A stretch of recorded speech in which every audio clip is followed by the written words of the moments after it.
Okay, so I'm calling to order the regular council meeting for April 25th.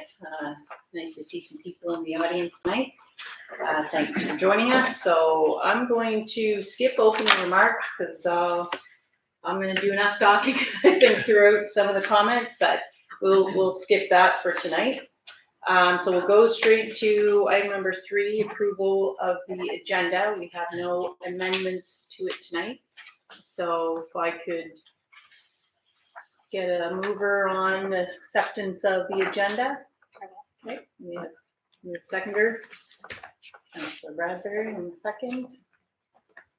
All those in favor signify by saying aye. Aye. Contrary minded, say nay. Motion carried. Item number 4, does anybody have any declaration of conflict of interest to declare? Hearing none, we will move on. So we have 2 sets of minutes tonight. The first set of minutes that we're going to approve would be the regular council minutes from April 11th. So I'll move we accept it. As distributed. Great. Seconded by Councilor Bradbury. Sharp tonight. So any questions on that set of minutes? Okay, hearing none. Everybody ready for the question? All those in favor signify by saying aye. Aye. Contrary minded, nay. Motion carried. The second set of minutes are from the council and committee from the same night of April 11th. You want to make it? Okay. Deputy Mayor move to accept as distributed. We'll let Councilor Bellier second that set of minutes.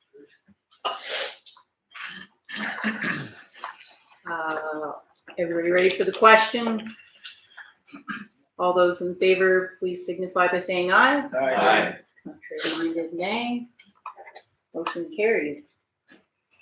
Okay, so moving on to business arriving from the minutes. CAO, we have none this week, correct? That's correct. Okay, so we're on to item 8 already, which is the CAO update, which you have quite a bit tonight.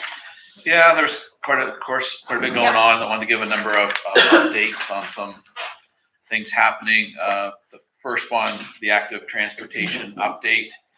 I emailed you Stephen Stone's memo this afternoon, so you have it in your file. But just to go over the revised strategy, I'll just read what he had put in April. It's ongoing research, best practice review, demographics, analysts, infrastructure assessment. In May, the second week, some online engagement and press release, a launch of some interactive surveys and maps. Also in May, the third week, a user intercept surveys on the ground, trail, and sidewalk parks, park surveys, on which he calls on the ground, I guess. Moving into June, there'll be some policy development, plan development, and recommendations. July, we'll have some public engagement with some open houses, online engagement, and the public presentation of the plan, and with final approval to be August. The funding deadline, we have to have this completed and wrapped up by August 31st and done. So we apologize. That is definitely, we had an earlier date for everything with that. He's been busy with other municipal plan updates as well too, like Jennifer is with ours. So he is behind and does apologize for that, but that is our updated revised strategy. Yep. You ready for questions on that one, CAO? Yes. Go for it. CAO, my apologies, I just haven't had time to read it thoroughly yet. Is there anything on the Deacon Drive, like with the trail or the sidewalk, or is that a different kettle of fish, or? So this is the plan, if you will, which will include the Deacon Drive. Okay. As with everything. So his strategy does outline the process of when everything will be looked at. So okay. I will say on that, I'm going to add to that. We do have that on the agenda for hopefully, I think next regular council to give everybody an overview of the original proposal that was submitted to the previous council as to what Deacon Drive options look like for either a trail and or sidewalks, so that this council can get up to speed on what that project was. So, because that's important in relation to kind of the reason why this active transportation plan is actually in process. So, and we have been waiting a long time for this to get done. So, and just to reiterate that there was no decision made by previous council as to what to do with Deacon Drive, because I know a lot of us do get asked regularly, when is that starting? And so just to clarify any confusion, there was never a decision made. And that decision's pending this study, as well as we were waiting on funding too. So we will do a heavier update, hopefully next council meeting on that. Anybody else have any questions on that? So just in case anybody missed it, so you're saying that the survey is gonna go somewhere around the second week of May? And I assume based on all the feedback we got from the last survey that it will be a little more clear about where it is and all that. I know that wasn't him, it would have been Jennifer who was building that kind of thing, but just was that identified with them? I'll make sure that it's an improvement to what was done. Mm-hmm.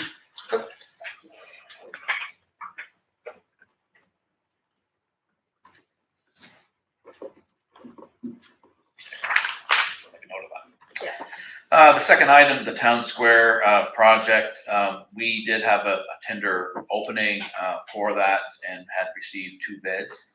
If council is all right, I would prefer that we hold off on announcing the bids and the bidders. And the reason for that is they did come in higher than we were expected, not crazy high, but high. And we were going to set a meeting with Jim Trace, Mark Kohler, and the company that did come in with the low, to meet down on the square and go over it to see if there's a way that we can help take a little off of it. We don't want to shave enough off it to make it, less appealing or feature, but we just want to go down to see where can we perhaps save some money. So on that, if there is. So both the bidder and the engineers do believe there is that possibility to do that. So we're going to do that. Originally, that was going to happen tomorrow afternoon. Unfortunately, Mark Kohler, there from CBCL, his mother passed away on the weekend, and is unable to come, and we really need him to be there. So we're going to do this the first of the week. When I have a date, I'll let folks know. Questions on? Would it be possible to have our Director of Public Works there, just in case he has any insights and the things that might be taken out or added in or something, in the plowing into things in the winter and stuff like that? Sure, yeah. Just, yeah, if he has any when we observations. first started, he was involved with some of that. There's always the architectural engineer and sometimes they make things pretty, but sometimes it's hard to, like exactly what you're saying, for plowing, it can make it difficult. But yes, we can do that for sure. Thank you. CEO, I also had a business owner from Solstice reach out and just ask if there was a date on it, and I said I don't believe so yet. I think they were away when you might have gone to everybody. So just a heads up. I had said the ones I had spoke with, which was all of them, except for them, about going back to give them an update when we knew more. So I'll be able to do that. I was afraid I would forget to tell you that. Sorry now. The Bellatier project update. So that's the middle school. It's moving along a little bit slowly, but basically they're just trying to. I talked with one of the developers this past week, and they're lining up their funding for both projects. They're still working on that. They feel that they're very, very close. I actually have a call with them on Thursday and hopes to have a better time frame on things. So I'll be able to hopefully come up with some scope of work. The only thing that so far that was done was they came up with a tentative subdivision plan, but nothing further than that. So still working on their funding. So, is there anything with the green space that we've had conversations with before, in the subdivision plan, or has it been revisited as of yet? We haven't talked any further about it, as, you know, around this table for sure. However, the tentative subdivision plan did show three lots, which is what we had wanted. Thank you. Moving on to the fourth one, the ARC project update. So the update with that is that, as we know, it's going to the Provincial Planning Appeal Board, and that is going to be happening May 12th, and the morning of May 12th. And once that is done, then things can start rolling again. So that's kind of holding things up for that project. Again, that was supposed to happen last month, but they got pushed back about a month to May 12th. Hopefully then we can see some development happen with that. So, because once that happens, then they can move forward with acquiring the property, and CMHC really won't have much discussions until they actually own the property. So, is there an estimated timeline of how long it'll take them to make a decision? I don't know that as of right now. As their plan was once. But I meant the appeal board. Oh, normally, because I've been reading them as they all come in, I find that generally it's 2 to 3 weeks is from the time they do it. So depending on how cut and dry it is. Some of them, when I read them, are pretty obvious what the result is going to be before you even get to the last page. Others not so much, but usually it's about 2 weeks. You said May 12th? Yeah. May 12th.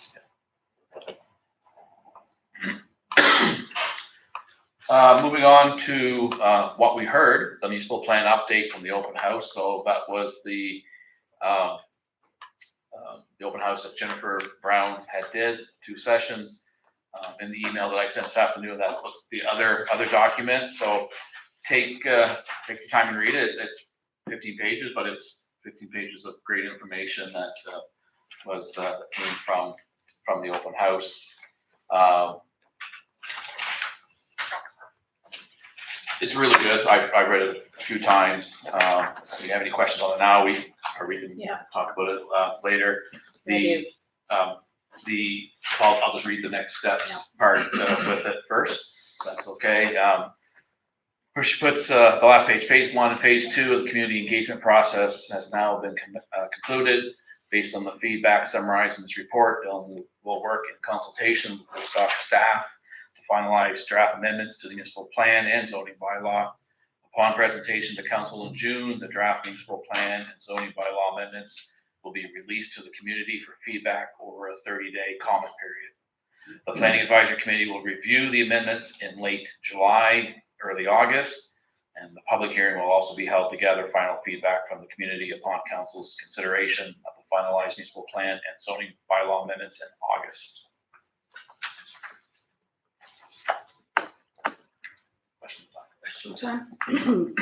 I guess I just want to clarify, did I see correctly in this report that there were only 66 responses received For the survey? I believe so.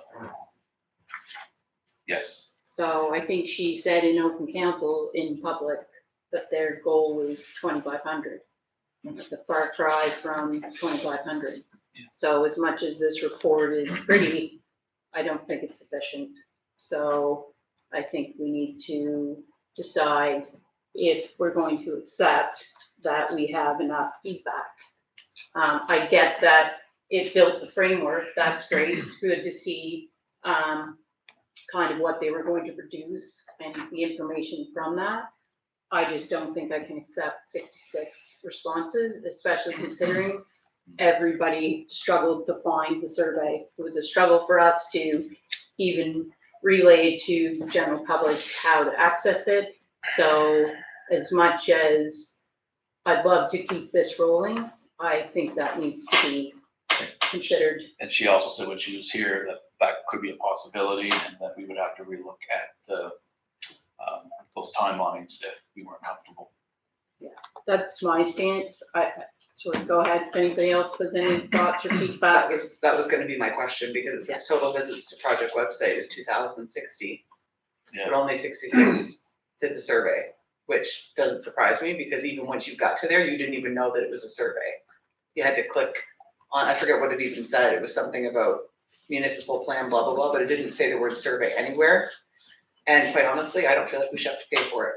I feel like she should have to fix it and do it for free, because it was not done well the first time.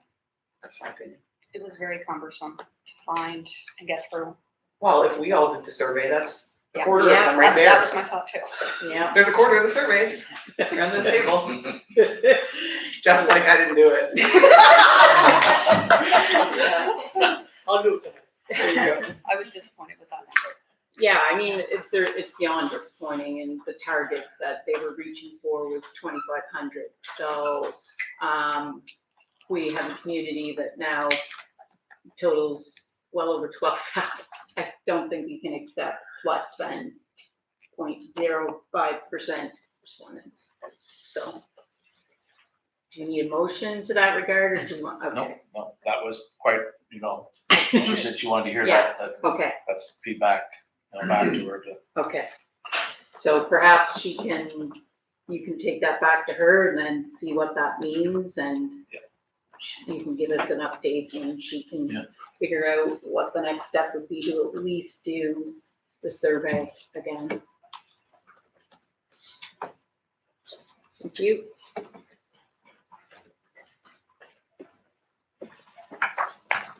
Okay, last thing, just want to mention about an update of what's been happening at the well house across the river. So we've been working with the province to, we talked about being able to use it in emergency situations. So you may have noticed a fire hydrant that's been flowing water out of it for the past couple days. So I guess I'll take a step back. So in order to be able to use it on an emergency basis, we had to have another meeting with Department of Environment, Department of Health. So there was a little miscommunication. They had some staffing changes, and the new people were not brought up to speed with the project. And when it was first reached out, I think they felt we were this far apart from being able to do it when we were just like that. So I set up a meeting with staff and with health and environment to kind of get on the same page with being able to use it on an emergency basis if need be. There was three things they wanted us to do. The first one was to do a full set of water testing again, which we had talked about we were going to do anyway. So that has been completed, and that's been sent. Actually, it was sent today. The second part was to update a sampling plan. So when the public works crew takes the water samples now, they take them at a number of places throughout town. That had to be included on the plan. So it took a matter of minutes to update what the plan would look like. So that's been resubmitted and approved. The last part was we had to have a standing operating procedure. So if we needed to use it, what do you do? So just going over, turning on the power and start producing water. So that's being worked on and will be submitted shortly. So, and the province is working with staff to do what we have to do. I don't think it's a lengthy document by any means, pretty straightforward, but there still have to be an operating procedure in place. I don't want to jump to conclusions, but I know probably at the top, the line that runs will probably have to be flushed before it's used, notification of the public that it's being used, and probably the businesses, but I'm not sure what else what that'll consist of as of yet. But it's nearing completion, and we'll wait for some more input from the province and approval to do it. So, but it's my understanding it should be a fairly quick turnaround for everything. Clarifying first that for anybody that's confused over what's happening, this water is not actively going That's right. to our current distribution center Yeah. or system, so. It's being pumped Yeah. probably, that's right, we talked about that this afternoon. It's probably being pumped 20 feet from the wall house to the fire hydrant that's right outside the building. So it's not entering our system. Now, it's valved off, so it can't enter our system. Who's doing the testing? Like, is there a company down in Fredericton? Like, who's doing the testing? Is there a company down in Fredericton or Yes, is it? RPC is the company that we send all our water samples to Now, they've done it all along? since I've been here. Yeah, so Dylan really has nothing to do with this process. It's just No, our staff taking the our staff samples. takes them just like we do every week with the call form. Throughout the year, we do our inorganics and organics at our other sites. Our staff, town staff collects them Mhm. and RPC tests them. Good, thank you. And everything is, little thing called Walkerton years ago really changed how things happen as far as testing. So now it's automatically, province gets it as soon as we get it. It's the lab does it and emails it to, I know it comes to myself and it comes to Public Works, and there's always a name attached to it from Department of Health, so.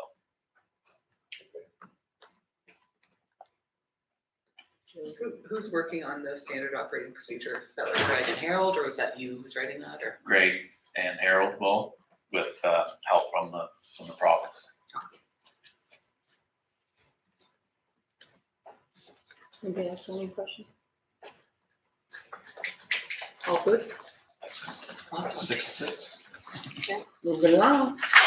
Okay, so moving on to item 9, we do have 2 pieces of correspondence tonight, and our clerk Laura is going to read the first one.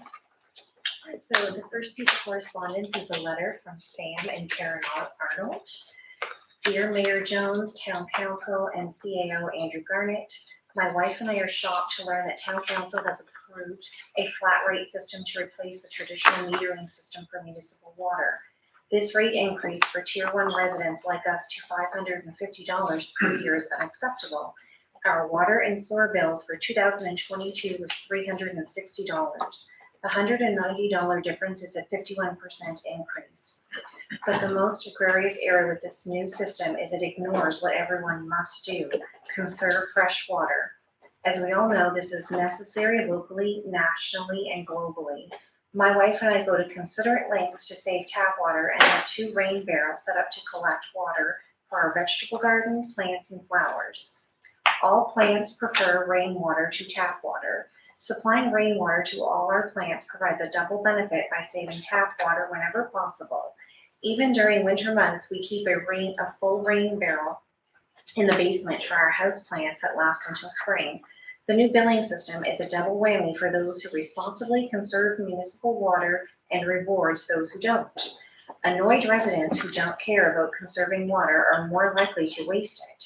We request that council reconsider this decision and seek a way to increase water rates within reason, and that will also encourage water conservation. If everybody's okay, I do want to address this. Bear with me, I do have 2 pages of comments. So I wanted to speak directly on this tonight to provide some additional information to the general public. So the special committee did consider whether to seek additional public feedback during the research phase, and it was agreed amongst the group that it was not necessary, as the feedback we received when the initial proposal came out in August of 2022, that basically delayed the initial decision.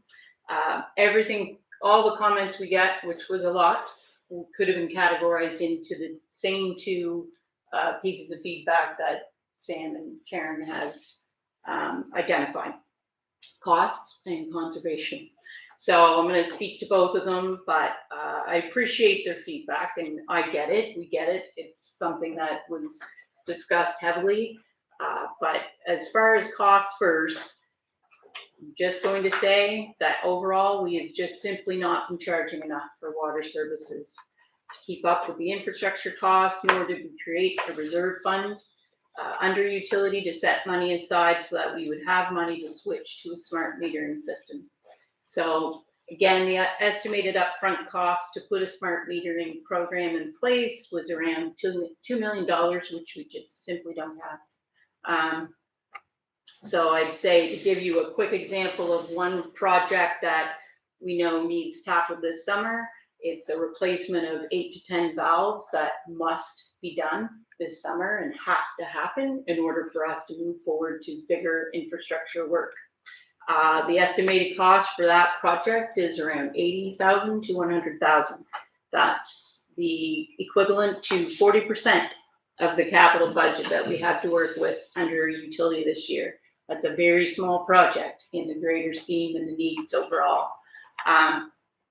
So again, we're trying, we must do this valve replacement. There would be many more valves that need some attention and care, but at this point, those are the ones that have been identified as critical. That project's going to take the duration of the summer probably to do, simply because we need to spread it out. Likely that will require oil orders and time to do them, so we don't want over the summer months and the early fall to inconvenience everyone. So even a project like that is time consuming, so, but it has to be done. So I would say the Director of Public Works will also be outlining projects in more detail once final decisions have been made in the coming weeks, hopefully in the next couple of weeks, as to where we're going to spend the rest of the money that we have in capital. So, and I understand, this has come up many times, that there are many households that are struggling today with the cost of living. We discussed this heavily. It is why we chose to try and do a tiered approach. And I will reiterate, as I have in the past, and some communication, that the reality for municipalities is that we are not like the province or the federal government. We cannot budget for a deficit. So we essentially have very little opportunity to cost save for some things, especially things like utility. It has to pay for itself. And right now we have not been doing that. We've been paying just for the basic water service only, not infrastructure, and that has to change. So the reality is we must increase the cost in order to be able to do what needs to be done long-term for infrastructure. And again, I would say the provincial and federal governments have a much greater ability and obligation, in my opinion, to help reduce the financial burden for citizens. So please remember that municipal taxes only represent about 11% of your tax burden overall. The rest is not controlled by us, and we have very little ability to try and mitigate those costs. I will say, on the conservation piece, I've sat on the board of the Monexkeg River Association for over a dozen years now, and that association has worked extremely hard over the past 25 years to conserve land along the Monexkeg watershed. And that effort alone, just by that group, has helped protect the river and in turn our water source. So I've given a lot of my time and resources to work that they do, and I am proud to be a part of the MRA. And the efforts we collectively take to educate people on all things conservation. So having said that, I also want to provide some statistics to everyone so that we can take a realistic look at what level of control we actually have over conservation of water in the community around this table. So when I talk about Woodstock now, I am referring to the entire greater Woodstock area that encompasses all 5 wards and around 12,800 people. So given the rural community that we are, we have an initial estimate that we analyzed that we have less than 30% of our households in Woodstock on town water. So that is an extremely low number of households on average that we even would have insight into how much water is being used. So I don't want anyone to think that even if we bring in smart metering, that will give us any more control than the 30% of the households that are on it. So at the cost, we need to be sure that that's worth the money and the investment.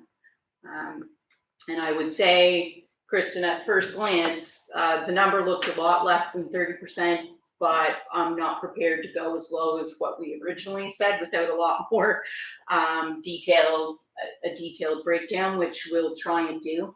We need to work with Service New Brunswick on that, number crunch that a little further. But I would say to add to that, and looking at consumption overall, we did crunch those numbers. So the approximate 1,000 plus households, excluding apartments, consume on average around 33 million gallons of water per year. Of the 227 businesses that are on town water, they consume around 26 million gallons of water per year. So the businesses are still on metered service. So we can capture and have oversight into almost half of the water that is being consumed. And again, how much influence we can do, that's going to, their bills are going up as well. So maybe that will encourage some of them to look at cost efficiencies. And I would basically say, even though I'm a proponent of conservation, the reality is for the next 2 to 3 years, while we investigate what the best long-term approach is, our concern is not whether we have enough water, it is ensuring we can actually get the water to your house. So again, I'm going to encourage everyone that has questions about this, because we've received other letters with all similar comments. Please read the full committee report. I encourage you to go on and do that. It is stated clearly in the recommendation that the staff will continue to research smart metering, and they will be analyzing water consumption every month and compare year-over-year increases. So I would say on that, in some of the research that Geraldine had done initially, when she was reaching out to communities in the province that had already switched to this, they did report initial spikes in water usage, but also report that it leveled out within the year. And in general, the increases were not substantial enough to revert from flat rates. So we'll see how Ward 4 in the town reacts, and hopefully, and I will echo what Sam and Karen have given for examples, and hopefully everyone will still continue to be mindful of water conservation. Trust me, in looking at the numbers the other way, the alternative does not get any cheaper. So the cost to put a program in that's $2 million, someone's going to pay for that. So that would be the water users. So again, the alternative is not going to get any cheaper than what we're trying to charge now. We're just trying to close the gap a bit. So that was a long-winded spiel, but I felt it was a little necessary to add a little extra info, because we have been getting the same two kind of concerns come up that we did originally, which is costs and conservation. I will open it up to anybody else if they have any comments. The request from the letter was that we reconsider. If anybody's looking to add comment on that, I think, in my opinion, I accept the correspondence, but I'll leave it to council to decide what to do with the letter. Accept and file, or? I'm gonna accept and file. I'll second. Okay. Does anybody have any other thoughts or questions? Okay, everybody ready for the question? I'm gonna put a motion on this. It's ready to move. All those in favor of just accepting the correspondence and filing it, please say aye. Aye. Contrary-minded, nay. Motion carried. Thank you for your patience. You're up next again, Laura. We have one more piece. This is much shorter. This is a piece in respect to the Jacksontown Museum. Aaron Boma is building the Carleton County Military Museum in Jacksontown, opening later this summer. He's looking at fundraising for the museum and would appreciate any donations if anyone would like to donate to this project. For anyone that donates $100 or more to the museum, their name will be wood burned on the building. I would say we can accept that and just encourage anyone that would like to do that, please do so and reach out to Aaron. And if you're not sure how, we can, I guess, probably at least provide his email address. He certainly, I will say, is extremely enthusiastic over his project. He comes in and gives us regular updates, which I appreciate. I've asked him to keep us up to date on when that may be ready to be opened, and he will, and plans to extend an invite to all of us to attend. So we'll keep an eye on his project, and happy to see him making good progress. I hear he's already burned. Oh, anybody that wants to consider that, great. Good for them. Okay. All right. On to item number 10, new business. First item is the ATV ORV committee recommendation to council. You guys are going to be tired of hearing me talk tonight, probably, but I think what we're going to do tonight, slightly different than we did the last meeting with the water billing recommendation.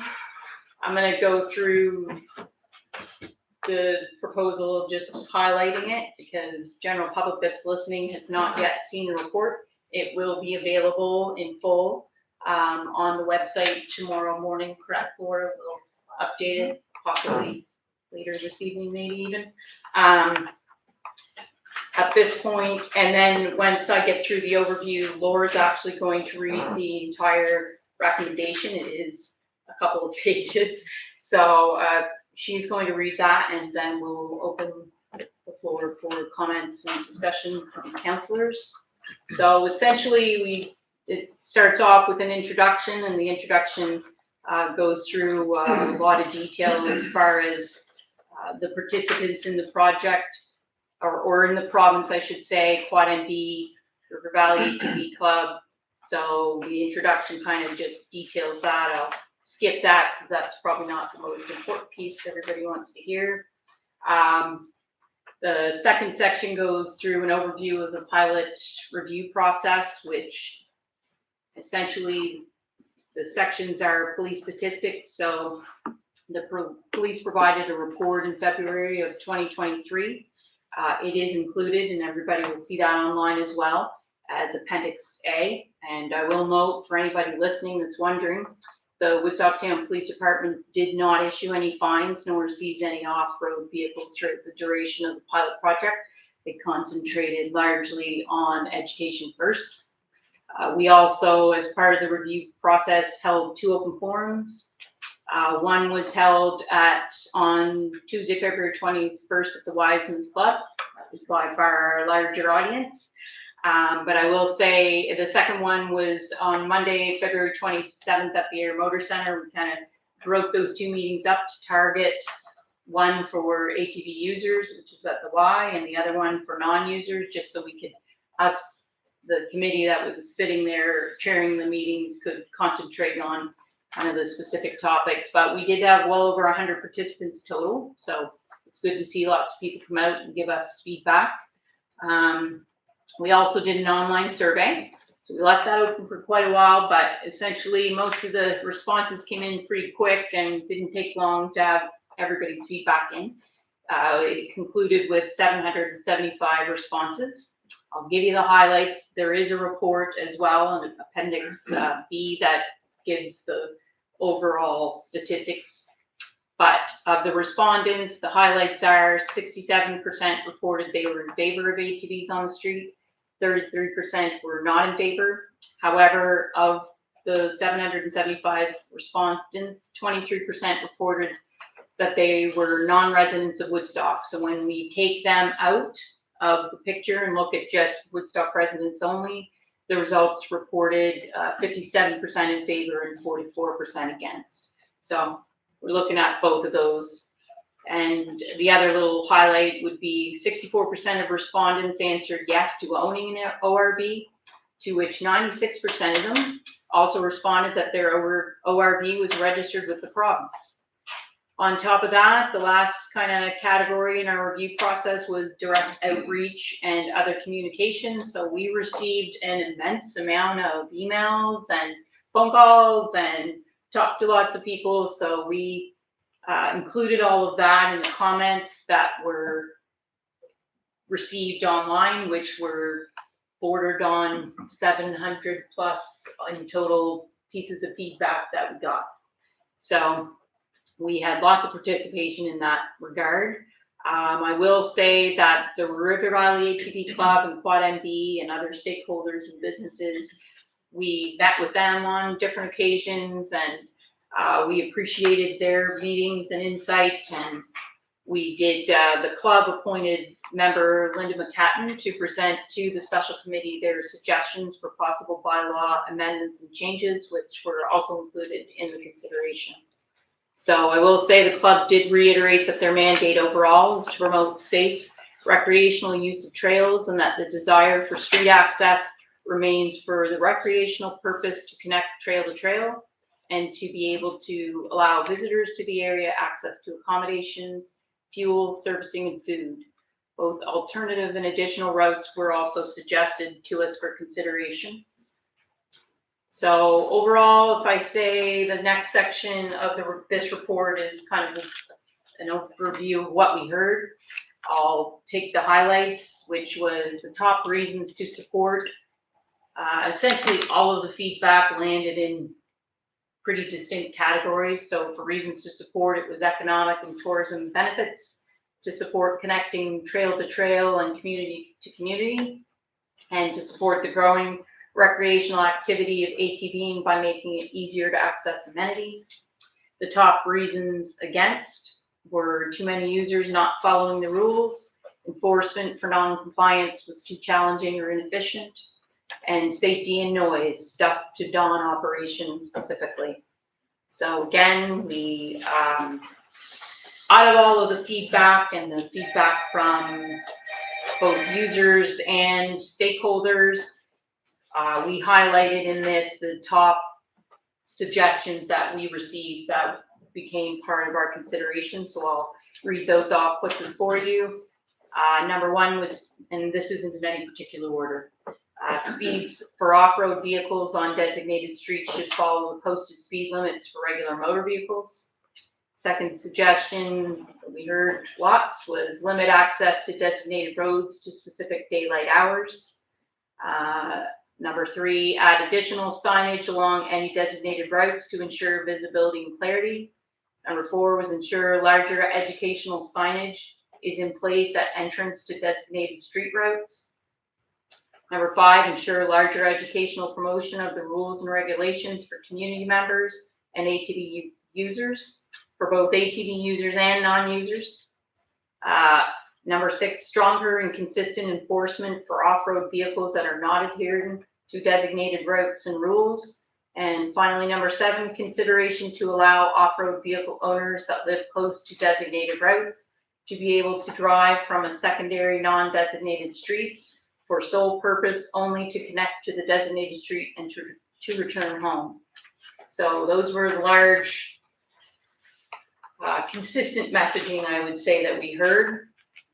The next section in this document is just an acknowledgements page. We really appreciate all of the feedback and working with the stakeholders and the user groups, and particularly we have identified and thanked the local River Valley ATV Club. There's more in there, but I'll highlight quickly. Quad MB, we thanked Town Public Works for helping us with the signage during the pilot project, and also the town of Woodstock Police Force that worked with the committee before, during, and after the pilot project. So now we reach the actual recommendation, which, please bear with us, is 2 1/4 pages long. So I will ask Laura to read that, and then we will discuss further as a group. After careful consideration, the ORV ATV Special Committee has made the unanimous decision to recommend that council not proceed with a bylaw that would allow access for ATVs on municipal streets based on the following. It was overwhelmingly determined by the committee that police enforcement would need to shift from an educational focus to a full compliance focus. In review of this request with the police force It was determined that additional police resources at minimum during peak ATV season would be required. Given the fact that there is no additional money available to hire officers for this purpose, nor would this fall into the top 3 reasons to add additional police resources, the committee felt strongly that allowing ATVs access to the streets would potentially detract police focus away from greater public safety issues. In particular, the police force is starting a new dedicated street crime unit this summer, and concerns were raised that enforcement of ATVs could potentially hinder this new effort and its focus. The police also shared that enforcement was impacted by those who refused to stop. The majority of the streets, Connell Road, Main Street, and Holton Road, in the designated route in the pilot project were designated highways, and therefore those roads are under provincial jurisdiction, and any bylaw requires their initial approval and any future restrictions or changes. The committee at large agreed that adjusting the speed limit from a maximum of 40 kilometers an hour to the posted speed limits would make it easier for ATV riders and the flow of traffic. However, it would go against the speed recommendation made by the province of New Brunswick, and therefore the committee was undecided on this issue and would need further consultation from the province on this decision. The committee felt strongly that a restriction of access to streets be limited to daylight hours only. However, enforcement was a concern overall. Given other duties performed by police during overnight shifts, the committee concluded that patrolling for ATV violations during that time frame may not be feasible, as it is not the best use of police resources. The lack of trailheads and the entrance-exit of the River Valley ATV Club trails was considered a major issue. The lack of legal passageway from the River Valley ATV Club trail to the top of Connell Road was considered a major issue. Community-to-community trail access is not clearly defined into Woodstock. The suggested route by the River Valley ATV Club to allow access across the Grafton Bridge and the Route 105 to access the trail connection beginning at Civic number 5137, Route 105, was voted down by the committee based on the following. The decision to provide access to the bridge and Route 105 would need to be ultimately decided by the province. The town does not have any jurisdiction over policing in Grafton and cannot control the level of enforcement. Safety concerns of ATV traffic on the bridge and at the two-way crossing. Concerns on the speed limit of the road from the bridge to the beginning of the trail at Civic number 5137, Route 105, and lack of a wide shoulder for safe travel. Granting access to secondary streets to allow ATV riders to use them to connect to designated streets was voted down by the committee based on the following. It would make enforcement more difficult. It is more exposure to street access than was intended for recreational purposes, as it was never the intent for ATVs to be used as a general mode of transportation. Though we empathize greatly with those that do not have a motor vehicle, the committee does not feel that recreational ATVs are the solution to help fix the lack of public transportation in the community. It goes against the original intent, which was to connect trail to trail or to allow access to amenities. Though the province has an off-road vehicle act, the act does not provide any access to provincial-owned roads, nor any rules or regulations regarding access to roads in municipalities. The committee would encourage the province and Quad NB to work together to establish trail-to-trail and community-to-community road access guidelines at the provincial level. We support the work that has been done in both Newfoundland and most recently in Nova Scotia to establish road access guidelines on provincially regulated roads that include guidance and specifications for municipalities to follow and build on. Currently, the municipalities are left to develop their own guidelines, which we have identified as problematic, as it will make it difficult for tourist and ATV riders to follow the rules if they are different from community to community. Though riders are supposed to know the rules before they go, we accept that potentially having different rules throughout each municipality may create unintended challenges for ATV riders and enforcement. Other considerations.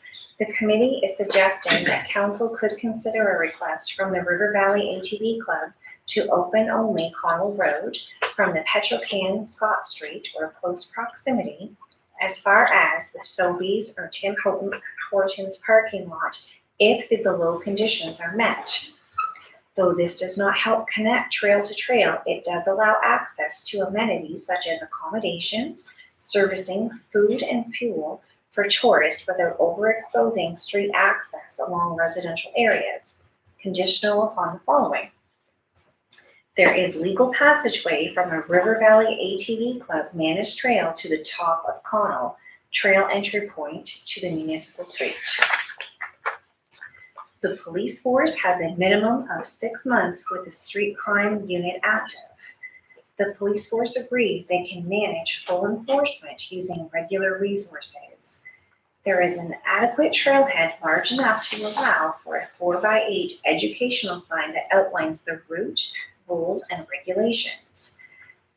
Factors such as restriction of hours of operation and speed limit be reviewed in depth with the province and Quad MB. The committee is also suggesting that we would support drafting a letter to submit to the Minister of Public Safety and Quad MB to encourage them to establish rules and regulations around road access for provincial roads within the Off-Road Vehicle Act that municipalities could build upon. In closing, the committee has determined that the negatives currently outweigh the positives. Though we know this decision may be disappointing to ATV owners and enthusiasts, I hope you can accept that we had to make the decision based on what we felt was the best for the community at large. Thank you, Laura. That was a long one to read. I will, I guess, essentially open the floor to councillors for any comments or thoughts, questions. Essentially, similar to last week, our job here is to, at this point, the committee's role is done.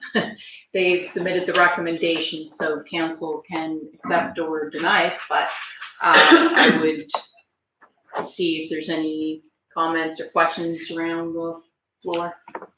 I want to thank the committee for producing the report, and I've said right along that the province should be driving this, not municipalities. It's different in every community, and if the province would step up and say these are the rules, you know, we could do something.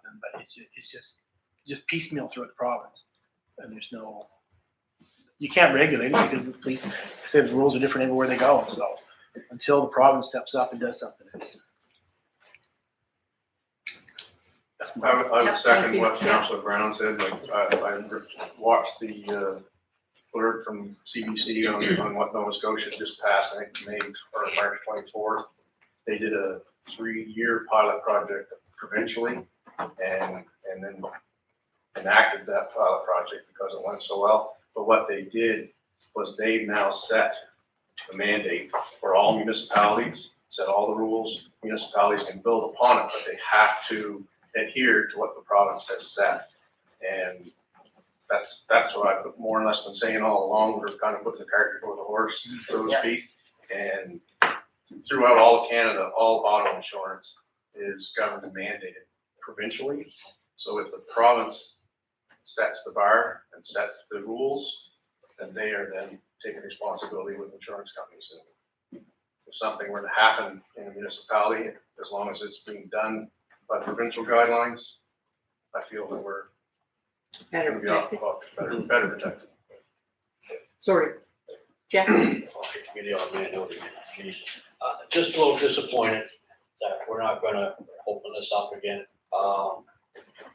The top reasons against too many use not following the rules, enforcement for non-compliance, challenging, safety and noise.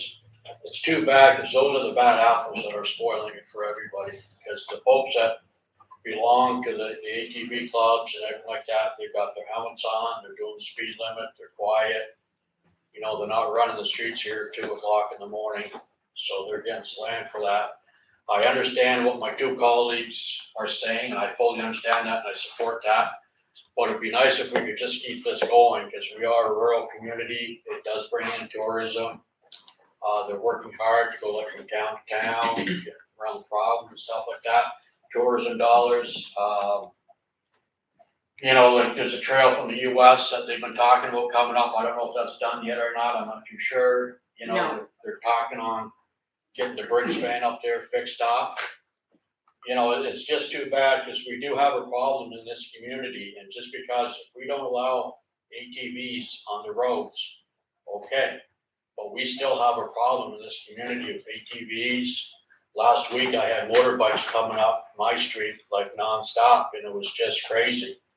So it's just too bad that we're shutting them down. I'd rather have just kept it open and say, let's keep going with the pilot project, and yes, let's pressure the province to come out with some stern recommendations, and what Normie said, they should be driving it, but I don't think that there's any problem with us just keeping the roads open for now. The routes that we picked out there last year, that's just my opinion, but I really think it'd be good if we could just keep it open, keep them tourism dollars coming in and out, and keep everybody at the table and having conversations. That's just my recommendation. My thoughts. Anybody else have anything to add?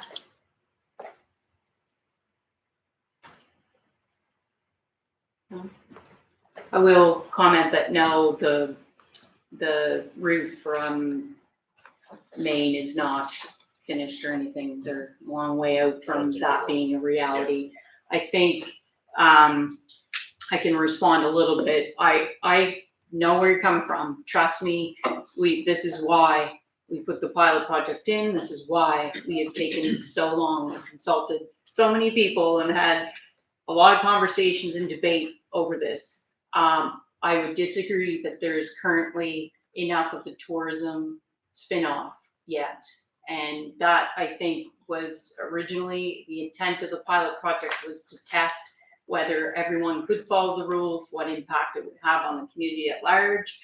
The economic spin is down the road, in my opinion, and I can speak to that because I am neck deep in the tourism side of things in my regular everyday world.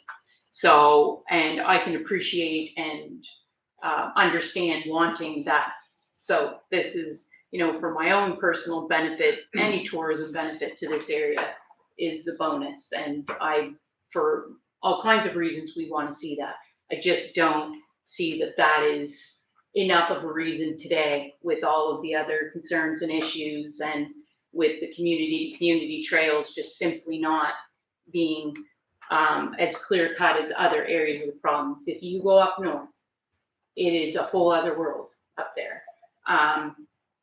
I took the time last go around during the pilot project before that to drive around up there and look at what they have produced. And, if we can ever get to that point in this area of the province, I think we wouldn't even need to have these conversations at municipalities. There would be trails that support their ability to go through the community without having to use streets. So again, we tried to make, I guess the committee was making the decision based on everything today and not what might be coming down the road.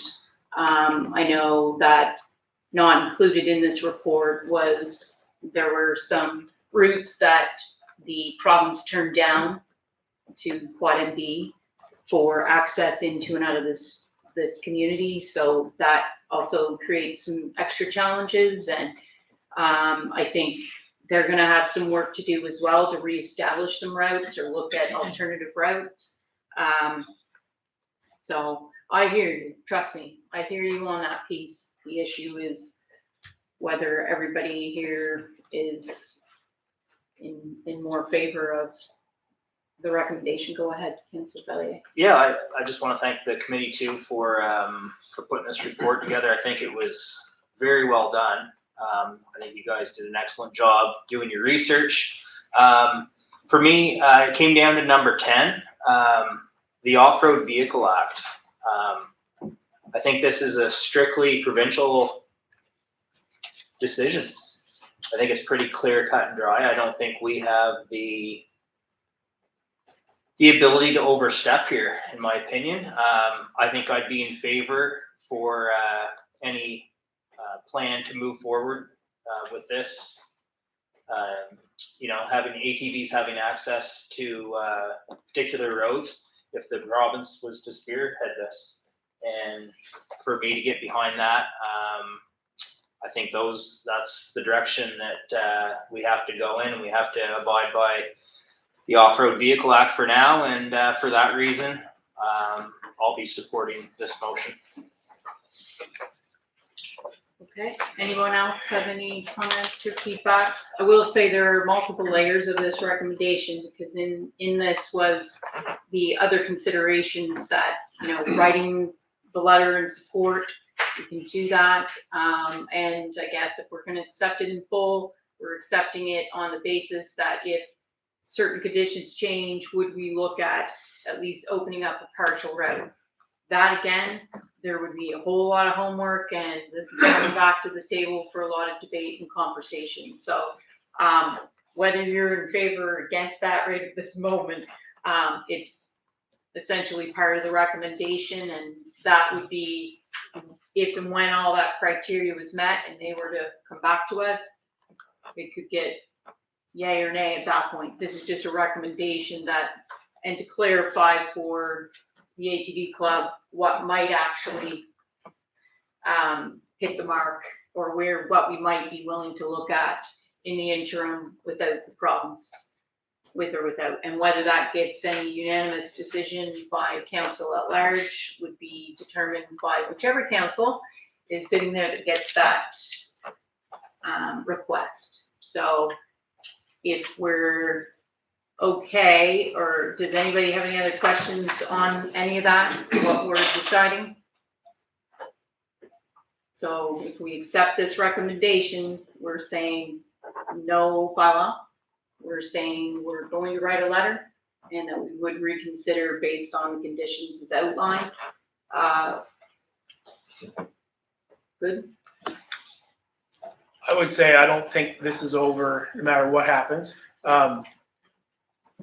We're gonna be revisiting this again, no doubt, as things change, and as, you know, if the province changes or as conditions change. I move acceptance of this report. Okay, do we have a seconder? I'll second. Okay. Moved by Councilor Brown, seconded by Deputy Mayor.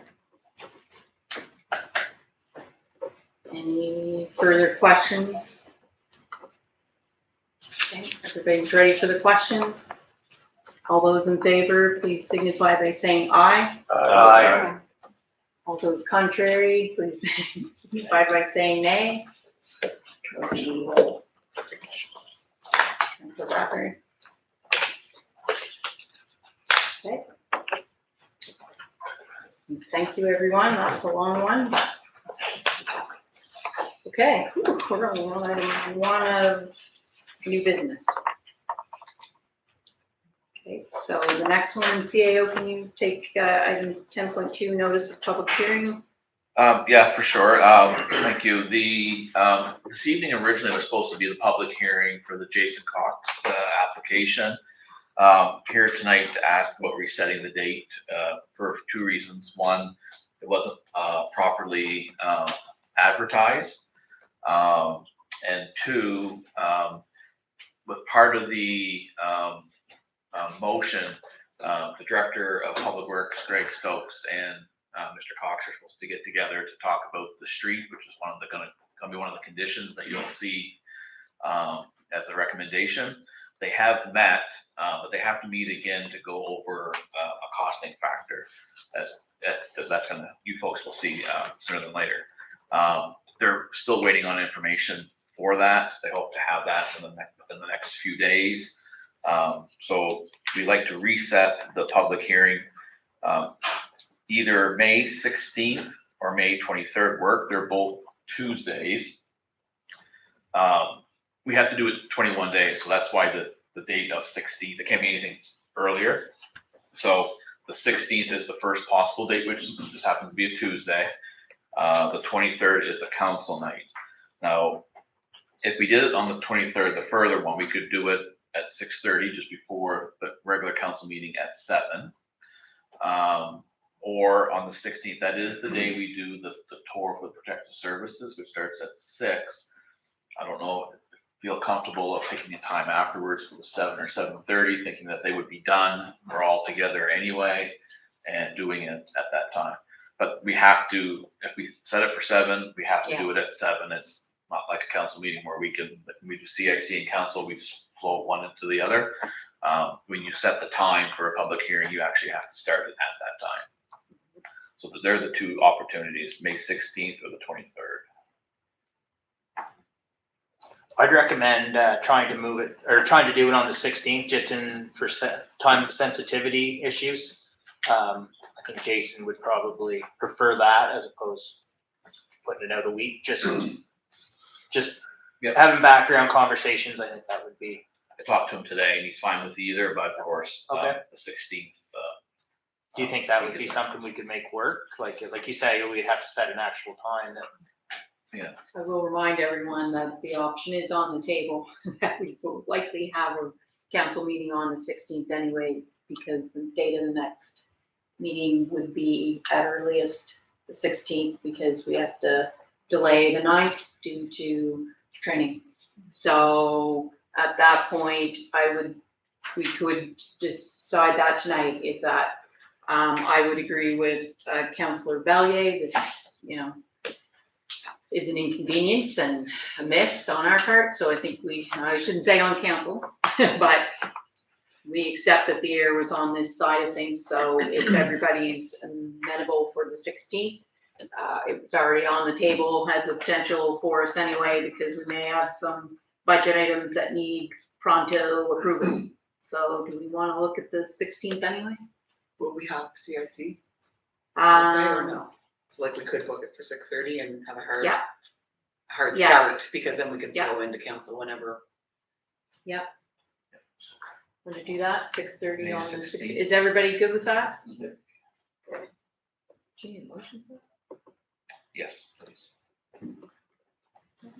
Bring the motion to the paper tonight. Did I follow along? Okay. Guess we didn't have that in there, but We have in the past. yeah, that's fine. So I guess do I have anybody that would move to make a motion to set the date of the public hearing for the rezoning application to May 16th at 6:30? I'll make that motion. Okay, moved by Councillor Bellier, Councillor Williams on the second. Everybody ready for the question? All those in favor, please signify by saying aye. Aye. Contrary minded, nay. Motion So carried. are we gonna do CIC at 6 and then stop at 6:30? We may do CIC after, I'm thinking, because I don't think that will be overly long. Anticipating about 15-20 minutes would be a long hearing for a long problem.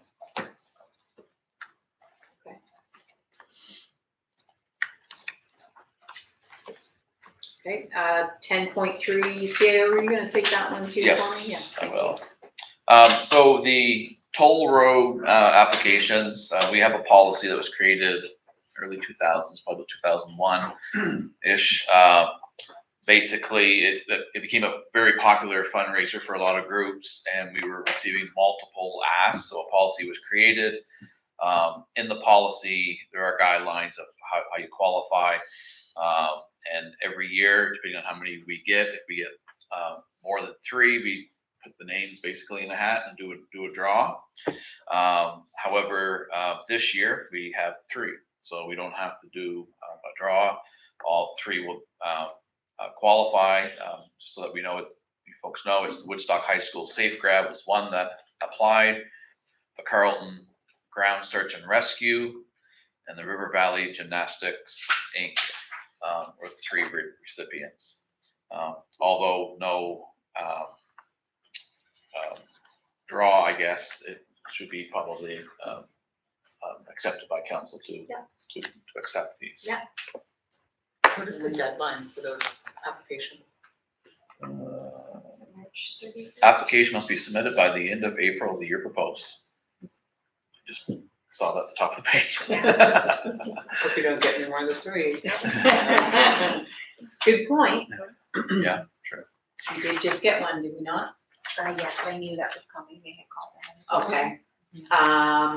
That is a very good point. Could we do worst case scenario? Nope. Yeah. We have to change the policy. Oh, there you go. I think we could, if, are any of them sense of urgency? There's dates listed there.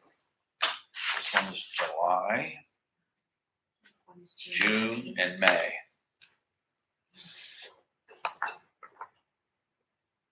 So if we had to wait, it wouldn't be the end of the world, but our next meeting is not until the 16th of May. So When's the proposed date for May? May 20th. That's the Woodstock High State Grant. I'm trying to think last year. we only had 3 submissions We only had last year. 3, and I do know if River Valley was one. I can't remember who the other 2 were. I'm sure one was the Woodstock High School Safe Crime. Yeah. I think that's an annual. Is it?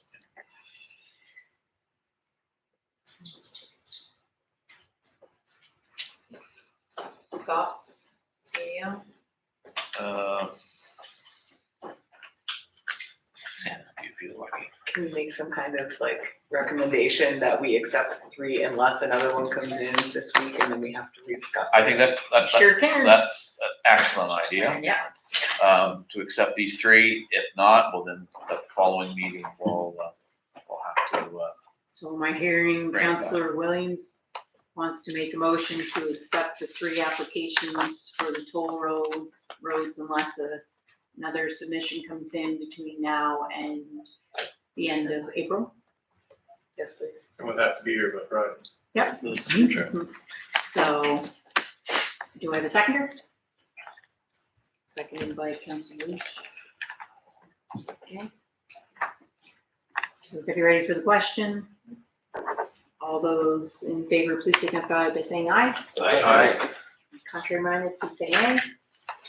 Motion carried. Okay. So moving on to new business item 10.4. Promise this is these are my last comments of the night. It is yet again a full page. So bear with me just because I want to give council enough information to understand why this has landed on council's on tonight. So it is in regards to Woodstock Police Services Assessment Report. So the town of Woodstock Police Force has completed an initial policing services assessment report for council, which we have reviewed in detail with the chief of police previously. The Woodstock Police, at the request of the Department of Justice and Public Safety, have put together an alternative proposal for policing that would see our police force take over the full jurisdiction of the new town of Woodstock boundaries.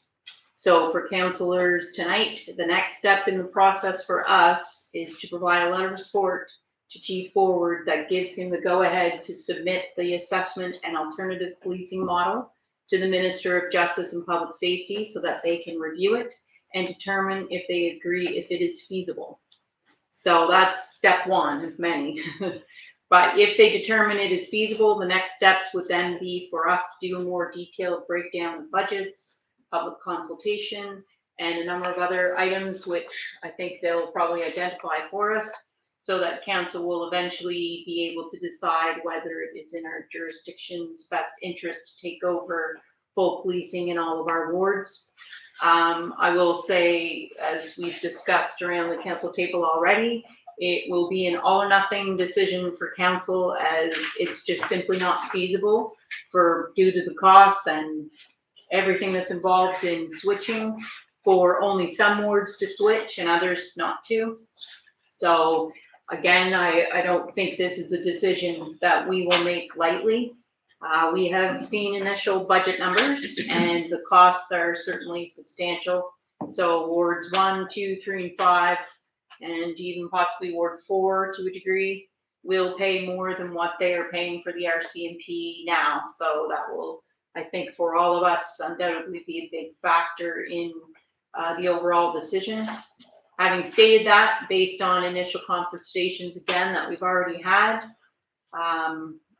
and in conversation with the chief of police, we are not interested in trying to cut corners or looking for ways to adjust the proposal to reduce costs and services. There are many significant challenges with rural policing, and we're not willing to sacrifice the safety of our officers nor the service level that everyone will be expecting by cutting corners. So I would say that if council decides tonight that we are ready to take this next step, which is not making a decision, I'm going to repeat that a couple of times here. This is not a formal decision. This is the first step in the process that we must take.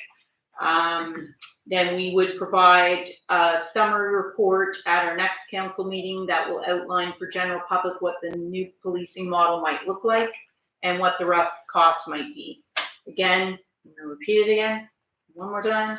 The decision tonight is only a first step of many before a final decision is made, but it is necessary to take it, and we really can't, in conversation with Chief of Police and Department of Justice and Public Safety, they are saying they don't want to wait any longer. If we're going to submit it, we basically need to submit it, because if we're going to start the process, the earliest we can do so is January 1st of 2024. And as we've discussed before and noted before, the RCMP need 1 year of notice from the end of year. So if we don't give them notice by December 31st of 2023, then the next earliest date that we could begin the process would be automatically January 1st of 2025. So we are kind of strapped for time, and I know it's been a couple weeks since we've reviewed that report, but again, the essence is we can't really go any further with consulting with the general public, in my opinion, until we know that the province is going to accept what has been submitted. Because if they come back with any changes or suggestions that significantly impact budget or the plan overall and we don't like it, then there's kind of no point, I would think, in stirring the pot with general public before we know exactly what's going to happen. So again, this is not us saying we're all deciding, it's saying we're going to at least take this first step to have the province review this. However, having stated that, this is a big decision, because we are, in essence, starting this process forward. So I'm sure that will get some publicity because it would change things for this entire area and for the RCMP. So I'll throw the opportunity out there for all of you to, if you've got any questions on that or concerns. Again, we haven't read the report in a while, so it is possible to swing this to committee of the whole if we need to. But if everybody's comfortable based on what we've been presented with in the conversations before, go ahead. I agree with your comments, like but I guess it's just a suggestion, and it probably will fall through, but when we do talk to general public, like the public, it's gotta be a top-A document that they know exactly what's going on, they know the cost of it, because it is large, and I fully agree with your comments on that, like, they've got, the general public has to know exactly what the stages are, the cost, everything. Yep. Right? Duly noted.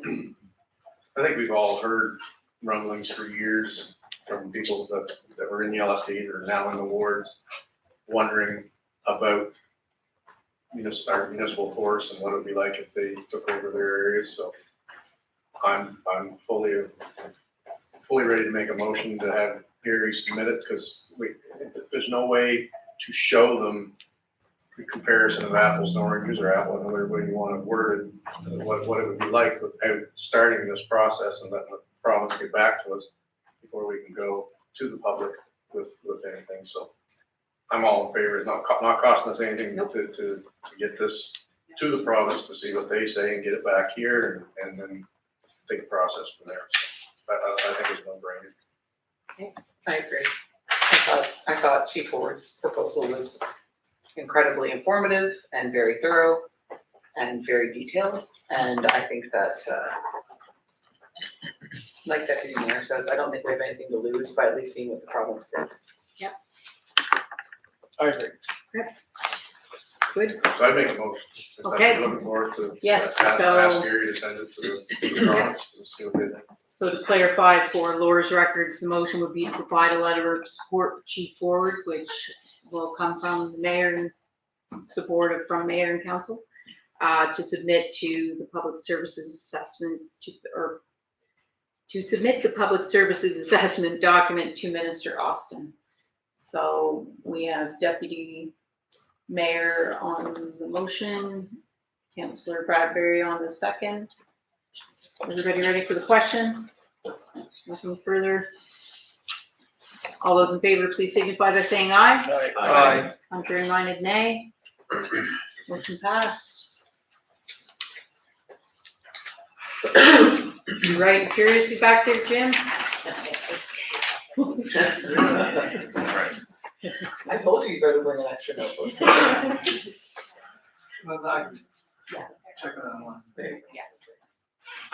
Okay, so we need to set the date of our next meeting, which I think we decided as now Tuesday, May 16th at, do we want to say, 6:30.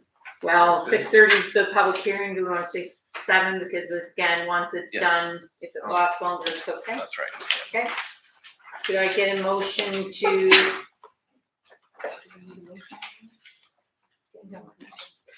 Could I get a motion to move into the committee of the whole? We do have a couple of personnel items to go over tonight. Moved by Councillor Williams, seconded by Councillor Bradbury. All those in favor signify by saying aye. Aye. Contrary minded, nay. Motion carried.